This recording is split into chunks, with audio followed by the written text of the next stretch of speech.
Damián. Muy bien. Bueno, ¿qué está pasando en la economía ahora, después de esta semana que fue de alto voltaje, ¿no? Tanto política como económicamente.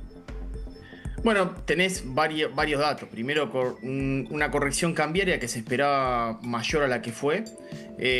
Un riesgo país al alza que se esperaba, que efectivamente parece demasiado castigo para que Argentina tenga semejante riesgo país superando los 1.100 puntos. Sí. Y bueno, esto yo creo que tiene que ver un poco con la expectativa de lo que puede llegar a pasar de cara a octubre, porque se nacionalizó el resultado de la provincia de Buenos Aires, por lo cual tenemos un riesgo país demasiado elevado, que yo creo que lo que está descontando es un Congreso que se le va a complicar las reformas. Entonces el riesgo país, como yo digo, está en automático frente al actual gobierno, ¿no? El gobierno ratificó su plan económico, habló en la semana Luis Toto Caputo, el ministro de Economía. Lo vemos. Ya lo dijo el presidente, ¿no? Nada va a cambiar en lo económico y en lo político. Se tomó nota y el presidente en 24 horas, digamos, se puso al hombro el tema. Él mismo realmente se puso al frente de lo que son las nuevas mesas políticas. Y en mi caso en particular me pidió de participar en la mesa federal, o sea, en la mesa con los gobernadores. Bueno, ratificó el plan económico Luis Toto Caputo, Damián Dipache. ¿Cómo estás viendo y analizando el consumo de los argentinos? ¿Cómo está ese semáforo? Bueno, déjame que te diga algo de Luis Caputo respecto de ratificación del rumbo económico. Mañana vamos a estar muy atentos. La cadena. Mañana Claro. Claro, presupuesto 2026. No es un dato menor, porque ahí vamos a ver qué implica ratificar el rumbo económico con números, ¿no? Que en definitiva el presupuesto es un supuesto. Siempre efectivamente va a estar condicionado por el resultado de las elecciones. Yo te puedo anticipar dos cuestiones. Tema que ajuste fiscal, reducción del gasto público no se mueve. En ese presupuesto va a haber mayor nivel de reducción de subsidios a energía, gas y energía eléctrica. ¿Y en ese presupuesto significa? ¿Significa aumento de tarifas? Significa que clases medias, que ahora todavía están subsidiadas, van a tener un recorte mayor de los subsidios que tienen en su boleta, por lo cual van a tener aumento de servicios, sí, efectivamente, para el año 2026. Y la segunda situación tiene que ver con algo que el gobierno viene apostando fuerte, pero quedó congelado absolutamente, y mañana va a estar en el presupuesto 2026, que es la famosa reforma penal tributaria de digamos, blanqueo por parte de los argentinos y digamos, crecimiento de los montos para considerarse que uno está digamos, no está tributando o le ha querido eludir al arca, ¿no? Y además de los plazos, ¿no? De prescripción de cualquier tipo de investigación por parte del arca. Yo creo que va a ser un punto que mañana lo vas a ver en el presupuesto 2026. Y con el consumo, el semáforo del consumo que te preguntábamos, ¿cómo lo estás viendo? Consumo, ventas minoristas. Nosotros tuvimos un mes de agosto malo. Por tres datos para el gobierno. Primero, ventas minoristas cayeron 2,2%. Interanual también cayeron el desestacionalizado. Pero si hay un cambio en la microeconomía, esto tiene que ver con el bolsillo de los argentinos. Básicamente, ¿por qué? Porque nosotros consumo masivo, puntos de cercanía, autoservicio, pequeño formato, supermercado hasta 500 metros cuadrados, ahí lo están viendo en pantalla, nos da crecimiento del 0,9%. Sin embargo, supermercados de grandes cadenas y mayoristas están en caída. ¿Qué es lo que te muestra esto? Que la gente achica su nivel de compra y efectivamente trabaja por reposición. ¿Tiene que ver con el ciclo macroeconómico argentino? Sí, porque no hubo caída de la demanda del dinero, chicos. A pesar de la corrección cambiaria, este es el gran dato, nadie fue desesperado a comprar el supermercado. Y eso también se vio en los datos del INDEC de inflación del 1,9%. Claro. Cambió el ciclo. A pesar de la corrección cambiaria, no hubo tanta variación en los niveles de precio, pero sí cambio en la conducta de la compra de los argentinos. Interanualmente caen grandes cadenas y crecen en formatos más pequeños, ¿no? Escuchémoslo a Caputo, que hablaba también sobre otro tema que, por supuesto, nos tuvo a todos muy pendientes esta semana en términos económicos, y es el dólar. Decía esto. Y es un buen ejemplo el de estas semanas, en el sentido que el dólar cotizó por encima de los niveles en los que nosotros hayamos estado participando. Y sin embargo, no participamos en ningún momento. ¿Por qué? Porque hoy vemos que el mercado recuperó la liquidez normal. Bueno, dice allí el ministro que subió el dólar, pero es un buen ejemplo de lo que ocurrió porque mostró que no terminaron interviniendo. ¿Cómo leemos esto, Dami? En otro contexto económico, el lunes la mayoría de los argentinos le estaban sacando un ticket de Elon Musk para ir a buscar el dólar a la luna. No pasó eso, y esto habla de cuestión. Varios. Primero, aspiradora de peso, no hay un sope en el mercado, por lo cual no puede presionar el dólar y el gobierno había tomado nota previamente. Segundo, tasa de interés real positiva en pesos. Y tercero, dato no menor, ese mismo día, lunes, recordarán que la información fue diálogo con el Fondo Monetario Internacional avalando la intervención por el gobierno. Nadie va a meter los dedos en el enchufe si sabe que te vas a quedar pegado. Claro. Entonces nadie va a querer forzar el techo de la banda si efectivamente te decís, che, tenías vía libre para intervenir. Mucho después decía, bueno, pero si interviene, ya está la segunda lectura, pero si interviene esos dólares de la reserva, esos dólares del tesoro, son efectivamente para pagar los vencimientos de deuda futura. Sí, está bien. Por ahora no intervino, vamos a ver las próximas semanas. Y dato número 2, no menor, tampoco intervino mucho con el spot, que es la venta de posiciones del dólar futuro. En la semana previa lo había hecho fuertemente con 550 millones de dólares, que en realidad son posiciones en pesos, son arbitraje en pesos y dólar. Esta semana tampoco lo tuvo que hacer tanto como la semana previa, ¿no? ¿Qué estás viendo con el índice de confianza al consumidor? En unas semanas en las que se está por definir una elección clave para el gobierno, ¿no? La última semana de octubre. En agosto el índice de confianza del consumidor, después de venir subiendo, cayó. Creo que ahí hubo corrección cambiaria, suba de tasas y sobre todo perjudicó en la expectativa sobre bienes durables. Algo que venía creciendo durante toda la gestión de Milei se vio efectivamente erosionado. Básicamente porque Milei es el primer presidente en la historia de la democracia que logra el mayor crecimiento del crédito al sector privado respecto del producto en el mismo tiempo de periodo de gobierno. Se creció la cantidad de argentinos que accedieron al crédito. Pasó de 11 millones de argentinos a 16.700.000 argentinos. La data que vos tenías. La que nos traes, tomadores de crédito en Argentina, pasaron de 16.300.000. ¿Estoy leyendo bien? Sí. A 19.200.000. O sea, es 16% más. Se recuperó el crédito al sector privado. Fue un gran problema en los últimos 60 días con la suba de tasas. ¿Por qué es importante leer este número y sobre todo, desde qué perspectiva hay que leerlo? Que el acceso al crédito fue muy voluminoso, muy importante, pero después para refinanciar efectivamente esos créditos aumentaron los niveles de tasa y a su vez hubo mayor nivel de restricción de acceso. Ejemplo, hoy para sacar un crédito hipotecario UVA, los límites y los requisitos son mayores. La tasa fue muy alta. El gobierno, el mercado descontaba que el lunes el gobierno iba a tener algún tipo de jugada diferente a la que tuvo. Tuvo muy buena lectura el gobierno respecto a este punto.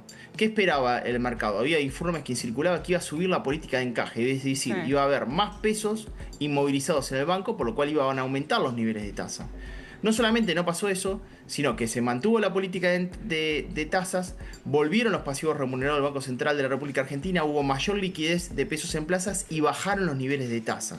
Eso es bueno. ¿Siguen siendo tasas muy elevadas? Sí, pero eran extremadamente elevadas. Para que ustedes se den una idea, hubo tasas del 30% este año para acceder a un crédito y hubo descuento de documento hasta la semana previa a las elecciones a 89%, que ahora bajaron a 66%, y la semana que viene probablemente, de acuerdo a información que me dio un banco el día viernes, bajarían al 54%. Esto es bueno porque de alguna manera vuelve a oxigenar el bolsillo de los argentinos en un momento que había ponido un torniquete letal a la microeconomía, ¿no?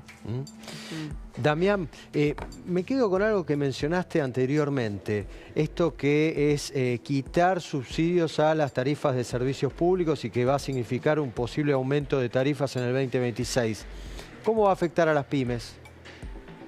Bueno, ya las pymes ya tienen, o sea, ya están pagando tarifa. No va a afectar tanto a las pymes porque ya tienen efectivamente su costo asumido. Probablemente lo que sí afectó en el presente es que ese costo se vio con una gran erosión de sus márgenes de comercialización. ¿Por qué? Porque el mercado está muy competitivo, porque la intensidad competitiva se dio con incremento en el mercado de la competencia importadora y porque probablemente también ante un proceso de desaceleración tuvieron que asumir una tasa implícita de financiamiento mayor. Por lo cual yo creo que los costos de energía ya le cayeron a la pyme. No veo ya ahora ese precio constante. Me parece que van a seguir con ese valor hacia adelante y ya están subidos en los presupuestos. Mirá, dijiste algo bueno. A partir de mañana, departamentos financieros de todas las empresas empiezan a rever los presupuestos 2026. Y lo hacen en un marco de alta incertidumbre, Luis. ¿Por qué? Porque el gobierno está yendo con un presupuesto 2026 sin el resultado del Congreso. Este presupuesto 2026 es con un Congreso que va a, por ejemplo, votar la ley penal tributaria para que aquel que blanquee no tenga problema después. Es un Congreso que va a incorporar que efectivamente haya una reforma tributaria, que es el acuerdo con el Fondo Monetario Internacional. Es un Congreso que va a avalar la reforma laboral. Yo le pido directores, gerentes de finanzas de las empresas de todo el país, no se queme hoy con el mate, tome el café tranquilo, hoy es domingo, mañana preocúpese. Es así, siempre ha sido en Argentina. A partir de la semana que viene los tipos empiezan a laburar con la incertidumbre hasta las elecciones de fin de octubre, ¿no? Claro. Mirá la información que también creo que la publicaste vos, Damián, así la compartimos con toda la audiencia. No, esta es de Argentina en datos. La balanza comercial energética fue positiva en 3.761 millones de dólares en el primer semestre del 2025. Es el valor más alto en 35 años. La dinámica energética representa un cambio estructural fundamental a largo plazo para el país. ¿Qué significa, Damián? Muy importante, pero recontra importante. Las economías se mueven por dos motores: energía y crédito. Esta semana, Horacio Marín, presidente de YPF, tuvo reuniones en Italia, justamente para generar convenios y para generar la apertura exportadora a partir de lo que es el crecimiento del gas licuado en Argentina y a su vez buques de licuefacción que podrían comenzar a exportar. Argentina para el año 2000, hoy vamos a tener una balanza superavitaria a nivel comercial energético de unos 5.000, 6.000 millones de dólares. Para el 2032, si tiene un crecimiento constante y se mantendrían estos precios, tendríamos una balanza comercial superavitaria de 22.000 millones de dólares. Es decir, que la energía se podría equiparar con los volúmenes que dejan el campo, el agro, o superarlo incluso. Y un dato no menor, una balanza energética positiva significa menos dependencia, más soberanía para el país. Exportar más energía de la que importamos es transformar recursos en desarrollo. Con energía propia y excedente el país va a ganar en estabilidad y futuro. Recuerden que 2022, comienzo de la guerra Rusia-Ucrania, Argentina importó por 11.000 millones de dólares en energía. Ahora podría revertir este ciclo y ser un gran exportador de energía al mundo. Y reitero, también para el mercado doméstico va a ser una gran noticia. Energía y crédito son dos motores de la economía que Argentina, ya lo tiene. El otro le falta recuperar lo que es, obviamente, que nos devuelvan la tarjeta de crédito internacional con baja riesgo país, ¿no? Yo les decía en el inicio del programa que Damián Dipache estuvo haciendo algunos números sobre el riesgo país y la comparativa a nivel internacional, ¿no? Porque se habla mucho de lo que pasa a nivel regional, pero ¿qué pasa con el riesgo país si lo comparás con el resto del mundo? Esta es la información que trae Damián Dipache. Hablando sobre, un Congreso sin reformas es un riesgo país en automático si el gobierno no abre el diálogo y la sociedad su voto en las urnas. La falta de consensos políticos se traduce en falta de confianza económica. Sin diálogo no hay previsibilidad y sin previsibilidad el riesgo país crece. La economía no solo necesita números, necesita acuerdos. ¿Qué pasó entonces con el riesgo país en Argentina? Bueno, ya superó al riesgo país del Congo, de Kenia y de Pakistán, ¿no? Y ahí estamos viendo la comparativa con países de LATAM y de otros países también del mundo y el de la Argentina. ¿Qué significa esto? Digo, para el que no conoce tal vez las economías de estos países que vos mencionabas recién. Bueno, primero, ayúdenme a pensar en vivo ustedes. Argentina paga caro un riesgo país de tal magnitud. Obvio, sí. ¿Por qué? Bueno, porque al ser tan, digamos, abrupta el resultado de la elección bonaerense, el mercado precipita que efectivamente hacia el Congreso de la Nación podría replicarse esa situación. Entonces no va a haber diálogo porque tiene una oposición no dialoguista, que es la que efectivamente ganó en la provincia de Buenos Aires. Y para que haya reformas, Argentina necesita diálogo. ¿Con cuál? Con la oposición dialoguista. Claro. ¿Qué pasó con la oposición dialoguista? Y bueno, está la Liga de los Gobernadores, está el gobierno tratando de generar diálogo. Porque esto de las reformas se da en el Congreso, no se va a dar por DNU, no lo hace el Ejecutivo, lo hace el Legislativo, lo hace el Congreso de la Nación. Entonces, Argentina está pagando un sobrecosto de riesgo país por esa incertidumbre en medio. Es muy importante la lectura del gobierno y también de la Liga de los Gobernadores para que entienda que todo esto le va a costar más al Estado y le va a costar más a la pyme, al privado, que se tenga que financiar si no se ponen de acuerdo y si no muestran una imagen sólida hacia la sociedad para que los voten con reformas hacia adelante. Esto es muy importante y faltan 30 días, chicos. Después está la discusión de si el riesgo país aumentó únicamente por la victoria peronista kirchnerista en provincia de Buenos Aires o también por los propios errores del gobierno nacional. Viste que algunos dicen es 70-30, 80-20, 90-10, pero también hay una cuota de responsabilidad del gobierno. Y otra más, que también me lo han dicho en mis redes y tienen razón. Probablemente si en el Banco Central de la República Argentina hubiese 60.000 millones de dólares, el riesgo país no sea tan alto. Pero esto es preguntarle a tío rico, che, ¿son millonarios? No, bueno, entonces pagás un riesgo país alto. Eso es una crítica que se le hace al gobierno de no haber podido acumular reservas cuando el dólar efectivamente estaba más barato. También está ese manual, también hay que decirlo, probablemente con mayor nivel de reservas el riesgo país estuviese más bajo, aunque yo digo que hacia adelante es muy importante bajar este nivel de riesgo país generando previsibilidad institucional y jurídica en la República Argentina a través del Congreso de la Nación Argentina, ¿no? Hace un ratito hablabas de la cuestión tributaria. Esta semana se habló mucho del tema de ingresos brutos por lo que ocurrió en la provincia, etcétera.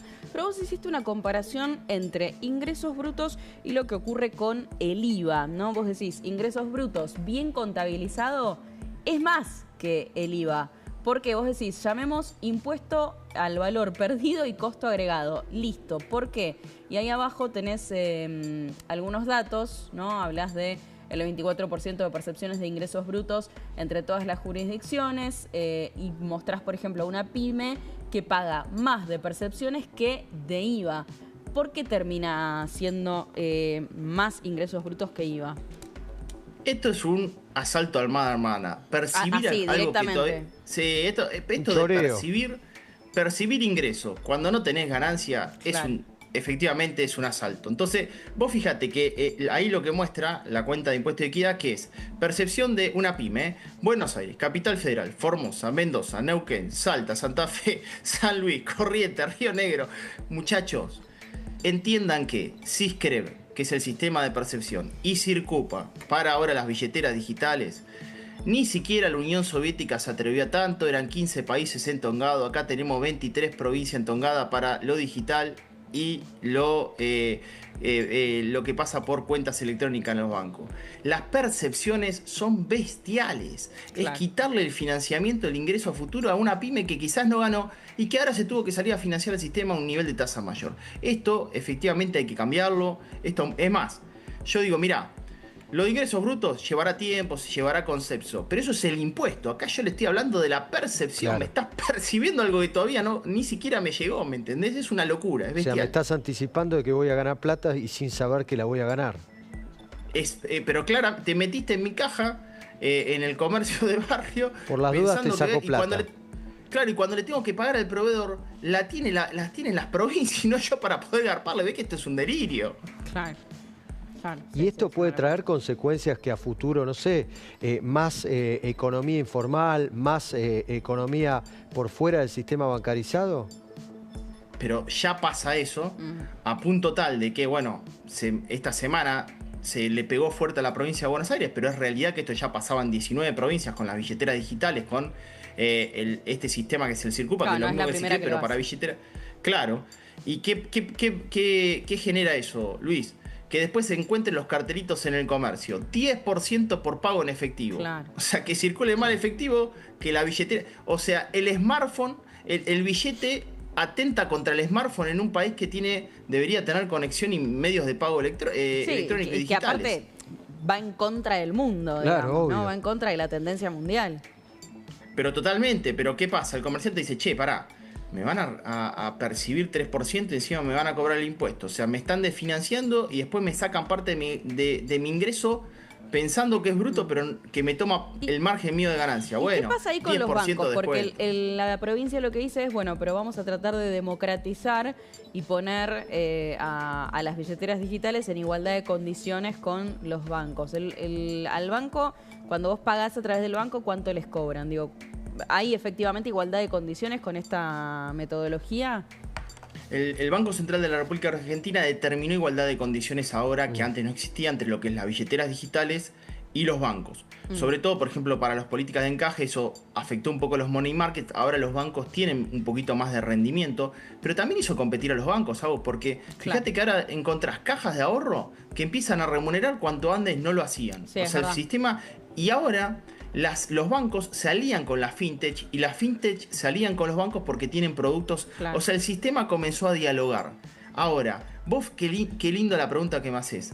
Cuando el privado dialoga, el público interrumpe el diálogo. ¿Cómo lo interrumpe? Con impuestos, intromisión y generando desincentivos hacia ese diálogo que se está construyendo en el sector privado a diálogo de mercado. ¿Por qué? Y porque el tipo que estaba queriendo vender en la carnicería con la billetera digital le estás percibiendo ingreso bruto, el que estaba vendiendo la camisa lo mismo, y el tipo dice, como te digo Claro. yo, cartelito, 10% en efectivo, pago en mi local y listo, ¿entendés? Esto es lo que dice Luis. Termina generando mayor Sí, nivel de informalidad claro. en un país con Totalmente. mucha informalidad. Totalmente. Totalmente. Damián, como siempre, un placerazo, ¿eh? Muchísimas gracias. Abrazo grande, chicos, gracias a ustedes. Bueno, ahí estaba, ¿eh? Damián Dipache con toda la información económica. En un ratito va a estar con nosotros.